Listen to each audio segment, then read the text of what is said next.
We know the housing market is starting to fall and fall hard. But what about the other sectors of the economy? Well, we're going to jump into several different articles that are going to go over that. And guess who they blame? Who do you think they blame on all this inflation? Got to go over that article too. That's absolutely ridiculous. But first, welcome to Real Estate Daily with the House Heroes. My name is Troy. We go over the latest news in real estate, mortgage, and the housing market. But before I jump into any of those articles, hit that subscribe button right there, right there. Thank you, Emmy, for highlighting that. And then hit that like button. I think you're really gonna like this. I know it's a Saturday right now, but you're really gonna like this particular video. Let's jump right into it. CNBC says retail sales rose more than expected in June despite record inflation. Well, this is not good. Okay, inflation is here to destroy your pocketbook. If you destroy your pocketbook, you won't spend money. You won't spend money, then inflation goes down. That is the formula that the Fed's been using. Okay, but we keep seeing that what they're doing is not actually hurting the market. It only hurts segments of the segments of the economy, like housing. It's not hurting retail. Retail is still out there. There's so much cash on the sidelines and in banks, and people continue to spend. I know personally that I have a seller right now. She works at the mall, and she's telling me that their sales are up, and they're beating projections that are given to them by their company by 10% every single month. It keeps going up. So what is the Fed really doing? Now, we have that as a big question. We know that they're there to raise rates a month by month, but what they're really hurting is the housing market and the consumer credit markets. They haven't been hurting retail. This is very, very concerning at this point. People continue to spend. Next article. Well, let's do the blame game. I know this isn't President Biden blaming it, but this is a ridiculous article on CNBC. You know, this was published yesterday, on Friday. I got to go and say everyone needs to read it. If you're a millennial out there, you are to blame for the inflation. Let's go read the headline here. It says, the millennial generation is to blame for sky-high inflation, strategists say. This is ridiculous. I mean, this is absolutely ridiculous. What is the millennial generation have over the older generations? Okay, number one, they were educated in a internet world. So the information was available to them. So they want to take advantage. They want to be more mature, more quicker. And when they're more mature and they gather more information, then they can live the American dream a lot younger than most.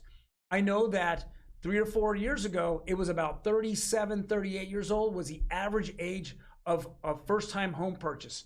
Now it's at 33, the age 33, and I've gone over that for years. I've said it, and that curve in which the amount of births happened 33 years ago is at its peak. So that's why these few years you're seeing millennials coming out of the woodwork and they're buying homes. It completely makes sense. You shouldn't be blaming the generation for inflation. You should be embracing them about their generation and about their economic and their information age. What they're learning right now is invaluable lessons, right?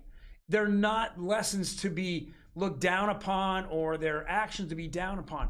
They're trying to figure it out, and the best way to figure it out is either information or it's real life experience. It's, again, this strategist is Bill Smead. I mean, I just read the article and you'll feel insulted by why they even gave this guy any kind of publicity. Next article here is JP Morgan CEO Jamie Dimon sums up the U.S. economy in one paragraph, and it's all bad. It doesn't sound bad. It's all bad. He continues to say every single month how poorly this has been handled. From the past year ago when everyone said it was transitory, from Janet Yellen, the Treasury Secretary, to the President, to the Press Secretary, to everybody, kept regurgitating the same line. And Fed Chairman said the same thing, and they were so wrong. And now who gets punished? Yes, you and me get punished. We're the ones out there, and Jamie Dimon is getting punished too. His company has lost 25 to 30% of its stock value, and he just keeps pointing the finger at poor decisions that the Fed and our federal government continue to make. It is not good. And all I know is that going forward, he's going to continue to come out with this until he sees something that he feels will make a difference in inflation. And the next article, read this. This is probably one of the worst articles I've seen in a long time. Again, this was published Thursday. I went through this and it's just ridiculous. You know, if you live here in the state of California and you're a real estate agent, you know that people are flooding out of this state. And where are they flooding to? They're flooding to places like Arizona, Utah, Texas, Tennessee, Idaho.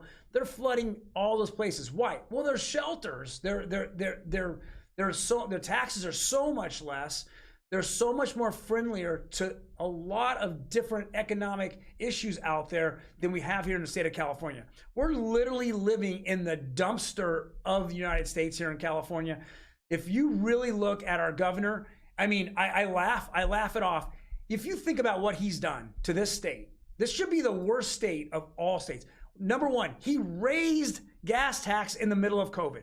So he's raising taxes. Then he's turning around. He says we're so poor that the huge package that was given out, 1.9 trillion, that was given out, he was one of the states that got the most money because he ran it into the ground. We have the most fraud here in our unemployment system. I mean, absolutely millions and millions of dollars were frauded out of it. While in the last 2 years, he did nothing about it. An old chaotic old system that caused it. We have our homeless is just simply spiraling out of control in our major cities. I mean, look at it. Everyone's laughing about San Francisco. You could take an absolute dump on the sidewalk, and that's perfectly fine. Syringes are everywhere. I mean, downtown LA is just as bad. It's terrible down there. You know, the police forces are all down. I mean, it's a mess.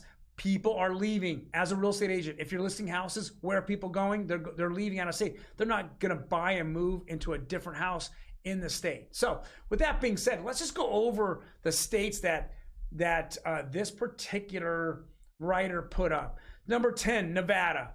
Not true. Nevada's growing like crazy. It literally, as we keep retracting here in California, we're losing congressional seats in California. And they're gaining it in other places. Yet we're the place that everybody wants to live. Number 10. Number 9, Tennessee. It's so stupid. Tennessee is like one of the best places to be. This is ridiculous. I mean, you know, they're talking about air quality, strengths are air quality. Weaknesses in Tennessee are crime. Have you been to LA? Seriously, have you been to LA? We're down thousands of LAPD out there.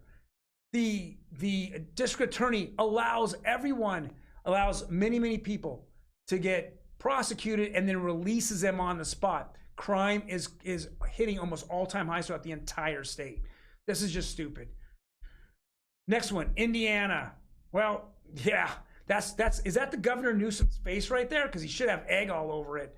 Instead, this kid is having fun here. Indiana, childcare and health resources. Isn't that our weakness here in California? Next. New Mexico, crime scene. I love it when they say crime. It's just air quality. Air quality in New Mexico is horrible. But you know what? In California, it's fantastic, right? Jesus. Next state, Louisiana. I love this. Voting rights, crime, and healthcare. So now we're going into voting rights, right? You mean you have to actually show your ID to vote? God, it's a fucking crime. My God. And the health? Oh yeah, what just happened? Oh, the county of LA just came out and said COVID cases are going up and they might restrict people. Yes, guys, this is July 15th, July 16th. And we're already going to start talking about lockdowns and restrictions in LA County again? Yeah. Next, Missouri. Crime, voting rights. Just such a joke. Next state, South Carolina. Voting rights. Who wrote this? I mean, is this Beavis and Butthead's version? I mean, seriously, this is terrible. Crime? What are you thinking? Next state, Oklahoma. Health sources, voting rights, inclusiveness. This is, I mean, anyone reads this, I mean, this is a parody of really what's happening. Next, Texas. Jeez. Well, Texas is pretty bad because there's a lot of illegals that continue to go over their border and they have to deal with it. That might be right. Voting rights, you have to show a driver's license or some identification. You just can't mail in and say your name is Beavis or Butthead and they count your vote. What we do here in California. And number 1, Arizona. Let's go read over air quality. I just love when people say air quality. No, everybody wants to move out of California. Ask Elon Musk, he moved out. Ask businesses, they continue to move out of California.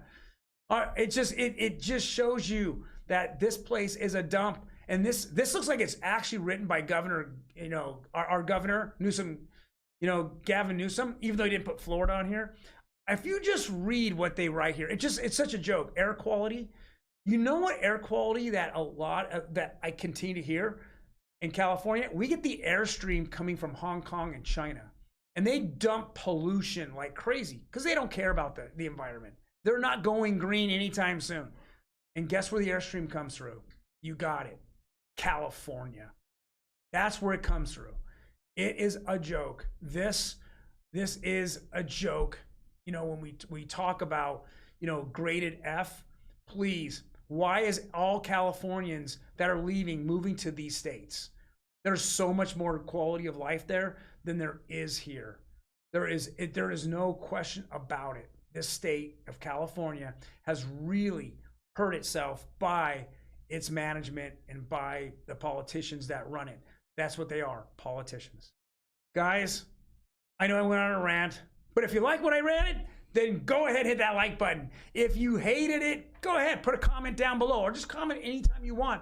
I'm more than happy to answer it. I'll take criticism, especially people who live in California. Tell me why this is the greatest state in the United States. Why that Gavin Newsom should be running for president.